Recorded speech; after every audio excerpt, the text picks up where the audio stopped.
ओम वृषभानुजायै च विद्महे कृष्णप्रियायै च धीमहि तन्नो राधा प्रचोदयात्। नमस्कार, स्वागत है। जो गायत्री मैंने अभी कही, राधा गायत्री कही जाती है जीवन में प्रेम का उदय करने के लिए। कई बार क्या होता है, मन में बहुत प्रकार की घृणाएं उत्पन्न हो जाती हैं और उसके कारण से संसार से विरक्त भाव उत्पन्न हो जाता है। हर एक के प्रति मन में ईर्ष्या उत्पन्न हो जाती है। ये गायत्री ऐसी चमत्कारी गायत्री है जिसको राधा गायत्री कहा जाता है कि मन में प्रेम का उदय करेगी और घृणा को दूर करेगी। इसलिए इस गायत्री का हमें सानिध्य लेना चाहिए। आज हम उपस्थित हैं आपके समक्ष इस अपने आचार्य वाणी चैनल के माध्यम से सिंह राशि वालों के लिए जो जून का पहला पखवाड़ा है वो क्या कुछ लेके आया है आपके लिए। ग्रहों का जो पहला समय है जून का, वो क्या कुछ उत्पन्न करने के योग बना रहा है, क्या कुछ ग्रहों के योग बना रहा है। देखिए सिंह राशि वालों, ये समय जो आपके लिए है एक तरह से बहुत सुंदर राजयोग बनाता दिखाई दे रहा है, बहुत सुंदर लाभ की स्थिति बनाता दिखाई दे रहा है। लेकिन कब?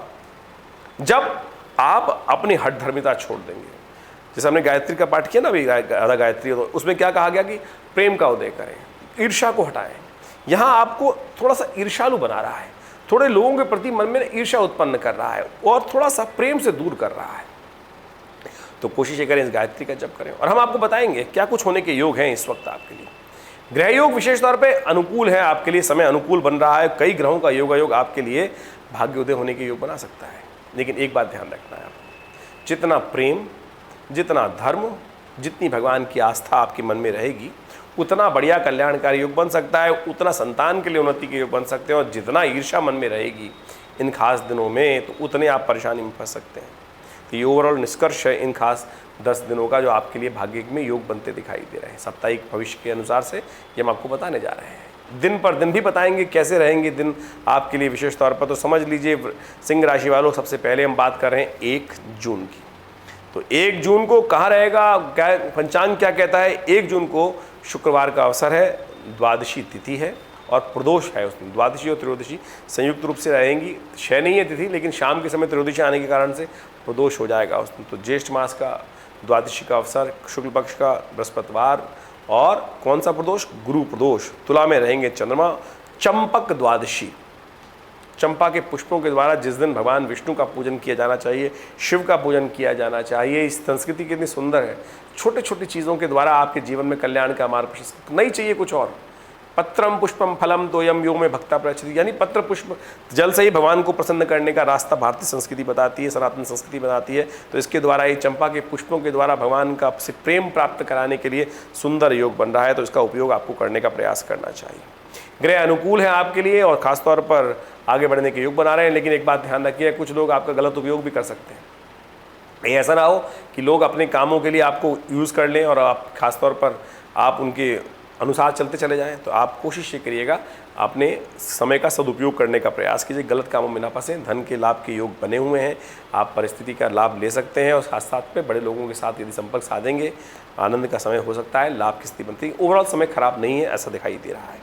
यदि हम बात करें आगे उसके लिए, तो उस दिन उपाय क्या करना चाहिए? तो प्रदोष है ना, उस दिन गुरु प्रदोष है, तो कोशिश करें भगवान शिव का ध्यान करें, पूजन करें, उनका अभिषेक करें, दूध के द्वारा अभिषेक करें, बड़ा कल्याणकारी योग बनेगा। और चंपक द्वादशी तो है ही, भगवान विष्णु का, शालिग्राम जी का चंपा के पुष्पों से उनका अभिवंदन करना चाहिए, उनका मंत्र जप करना चाहिए। वहीं बात करें 2 जून की, तो 2 जून को विशेष तौर पर ग्रहों की स्थिति दिखाती है कि उस दिन पंचांग के अनुसार से त्रयोदशी तिथि है, शुक्रवार का अवसर है और साथ साथ उस दिन वट सावित्री का व्रत एक विशेष अनुष्ठान के तौर पर किया जाता है। कहा जाता है कि स्वास्थ्य संबंधी समस्या चल रही हो, घर परिवार में कोई बड़ा विकट समस्या हो, तो ऐसे में विशेष तौर पर भगवान का सानिध्य लेते हुए वट सावित्री का व्रत आरंभ करना चाहिए। सत्संकल्प के द्वारा मंत्र जप करना चाहिए, महामृत्युंजय मंत्र, मृत संजीवनी मंत्र, और उसके द्वारा यमराज पर भी विजय प्राप्त करने के योग बन जाते हैं और उसका बड़ा अनुष्ठान का एक तरीका है। ऐसे में यदि स्वास्थ्य संबंधी समस्या हो तो स्थिति का लाभ आपको अवश्य उठाने का प्रयास करना चाहिए।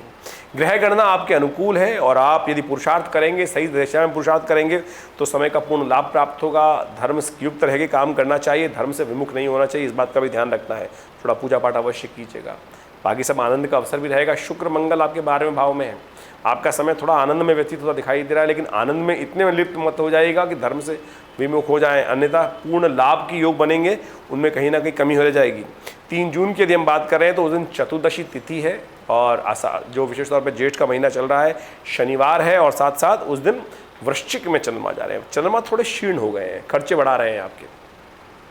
ऐसे में ध्यान रखना चाहिए कि बेकार के खर्चों की तरफ ना बढ़े, बेकार के खर्चे आपके पल्ले ना पड़े, सुख की आकांक्षा में ऐसी चीज़ें ना प्राप्त हो जाएं कि बेकार की जो जिनका यूज़ ही नहीं है वो आप बेकार उन पे पैसे खर्च कर दें। अपनी सीमा को देखते हुए पैसे खर्च करने का प्रयास करना चाहिए, वो आपके लिए अनुकूल रहेगा। मन को ठीक रखें। मन को ठीक करने का तरीका है धर्म। मैंने आपको पहले कहा आपकी राशि के अनुसार से उस दिन सत्यनारायण व्रत है, तो कोशिश करें सुबह सुबह भगवान सत्यनारायण का पूजन करें, उनकी कथा का श्रवण करें और साथ साथ शाम को चंद्रमा का दर्शन करें। उससे आपके मनोमस्तिष्क में शांति। थोड़ी देर चंद्रमा की उस दिन हो सके तो चंद्रमा का विशेष तौर पे उस दिन पूर्णिमा है तो चंद्रमा का दर्शन अवश्य कीजिएगा। थोड़ा सा चंद्रमा के रोशनी में टहल लीजिएगा, ये बहुत सुंदर उपाय हो जाएगा। चंद्रमा जो शीर्ण है, आपके मनोमस्तिष्क में नेगेटिविटी है, उसको दूर करने का रास्ता प्रशस्त कर सकते हैं। और हो सके थोड़ी देर दूध चांद की रोशनी में रखकर उसको ग्रहण कर लीजिएगा, वो भी अमृत युक्त बन जाएगा दूध और आपको कल्याणकारी योग बनाएगा। 4 तारीख की यदि हम बात करें तो उस दिन 4 जून को पूर्णिमा है, रविवार का अवसर है, ज्येष्ठ पूर्णिमा। ज्येष्ठ पूर्णिमा बड़ी सुंदर तिथि कही जाती है और उस दिन दान पुण्य का, स्नान का बड़ा महत्व कहा जाता है और जल का दान करने का शास्त्र में नियम बताया गया। एक ही तिथि है जिसमें जल का दान पूर्णिमा के दिन किया जाता है। जल के द्वारा ही प्रसन्न हो जाते हैं, पुण्यों का उदय हो जाता है, धन लगता ही नहीं है। धन नहीं, जल का दान करने का शास्त्र में नियम है, तो कोशिश ये करें इस तिथि का पूर्ण लाभ लेने का प्रयास करें। भारतीय संस्कृति में धन में इतना ज़्यादा लिप्त संस्कृति नहीं है कि हर जगह धन धन दान दान दान का मतलब धन का ही दान ना, श्रम का दान, जल का दान, पत्रम पुष्पम तोयम, ये कहा ना, जो उसका उपयोग करते हुए कार्य करने का प्रयास करना चाहिए। ग्रह की स्थिति आपके लिए थोड़ा खर्चा ज़्यादा कराती दिखाई दे रही है। आपको ध्यान रखना चाहिए कि बेकार कामों में ज़्यादा खर्च ना हो और मनोमस्तिष्क में थोड़ी पॉजिटिविटी उधर रखते हुए काम करें। चंद्रमा भी कमज़ोर है और साथ साथ मंगल भी कमज़ोर चल रहा है। ऐसे में उन दोनों की युति जो है वो आपके लिए खासतौर पर ऐसी स्थिति ना बना दें कि कहीं आप थोड़े से हतोत्साहित हो जाएं, छोटी छोटी बातों से डिप्रेशन में चले जाएं। उनको हटाइए, उन स्थिति को हटाते हुए काम करें। सुबह सुबह भगवान सूर्य का दर्शन करें और सूर्योदय से पहले उठें और भगवान सूर्य का थोड़ा सा एक चांदी की कटोरी में या स्टील की कटोरी में दूध लेकर थोड़ा जल मिलाकर भगवान सूर्य को उनका अर्घ दें और उसके बाद देखिएगा कल्याण के योग बनेंगे। वहाँ से थोड़ी सी मिट्टी उठा के जल को अपने माथे पर लगा लीजिएगा, उनके आशीर्वाद से समस्त कष्ट दूर होने के योग बनेंगे। अब हम बात कर लेते हैं 5 जून की। 5 जून को विशेष तौर पे समझें कि उस दिन विशेष तौर पे सोमवार का अवसर है और आषाढ़ का महीना आरंभ हो रहा है। आषाढ़ मास का प्रतिपदा है और उस दिन विशेष तौर पे ग्रहों का परिवर्तन हो रहा है और ये परिवर्तन आपके चंद्रमा पंचम भाव में जाएंगे, बृहस्पति के साथ सुंदर योग बनाएंगे और ये आपके लाभ की स्थिति उत्पन्न कर सकते हैं। और विशेष तौर पे आपके विचारों के द्वारा, बुद्धि के द्वारा, ज्ञान के द्वारा कुछ पॉजिटिव चेंजेस आने के योग बनते दिखाई दे रहे हैं। लेकिन एक बात का ध्यान रखिएगा, उस दिन क्षय तिथि है।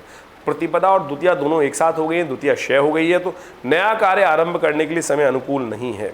वहीं हम बात करें 7 तारीख की तो 6 तारीख की, तो 6 तारीख को मंगलवार है, तृतीया तिथि है और साथ साथ भद्रा है। उस दिन भद्रा रहेगी दोपहर के बाद 2:20 से लेकर मध्यरात्रि तक।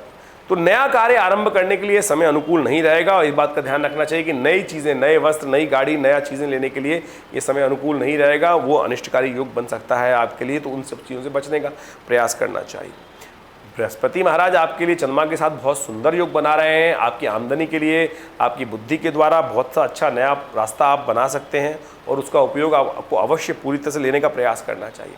अपनी हिम्मत ना टूटने दें, कोशिश करें पॉजिटिव चेंजेस जो विचार आ रहे हैं, चंद्रमा बहुत सुंदर बृहस्पति के साथ योग बना रहा है, विचारों का लाभ लेते हुए काम करें। थोड़ा सा एडवाइस उपयुक्त व्यक्ति से लेते हुए काम करें, विचार पहले करें और उसके बाद कार्य करने का प्रयास करें। कुछ बोले भी बाद में, पहले विचार कर लें, फिर आपके लिए कल्याणकारी योग बनेगा। अब हम बात कर लेते हैं विशेष तौर पर आगे बुधवार के लिए।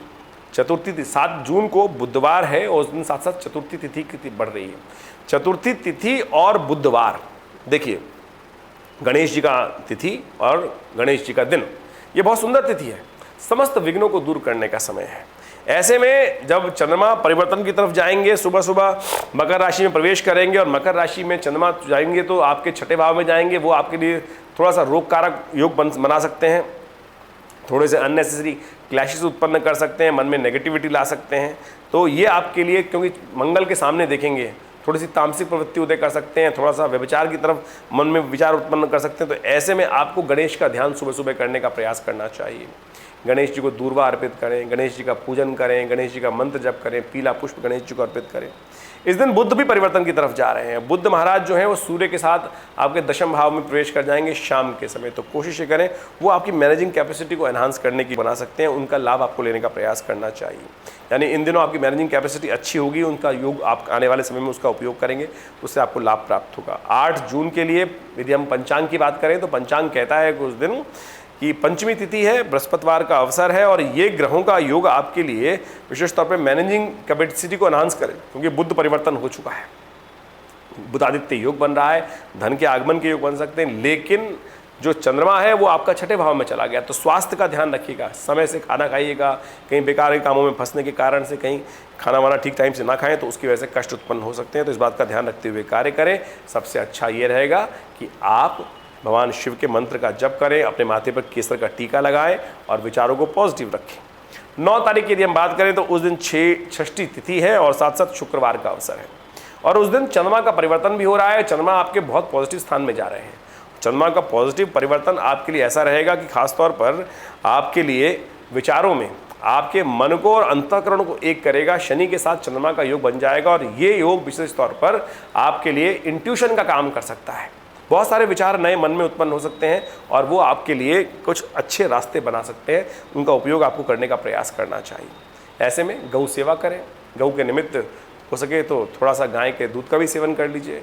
गाय के दूध से खीर बनाकर सेवन कर लीजिए, भगवान का भोग लगाकर, भगवान कृष्ण को भोग लगाकर फिर उनका सेवन करें, वो आपके लिए पॉजिटिव रहेगा।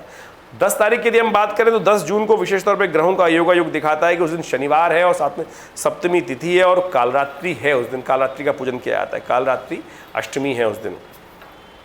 तो ग्रहों का योग आपके लिए वो पॉजिटिव योग बना रहा है। आपकी कई रास्ते पॉजिटिव हो सकते हैं और साथ साथ आपके विचारों के द्वारा बहुत से अच्छे पॉजिटिव चेंजेस आपको लाने के प्रयास करने चाहिए। ऐसे में समय आपके अनुकूल रहेगा, भाग्य से साथ मिलेगा और बड़े लोगों का साथ मिल सकता है। इसलिए कोशिश ये करें आप उस दिन उपाय के तौर पर शनि के मंत्र का जप करें, आलस्य त्याग दें। ओम प्रांग प्रींग प्रोंग से शनिश्चराय नमः इस मंत्र का जप करें, हनुमान चालीसा का पाठ करें।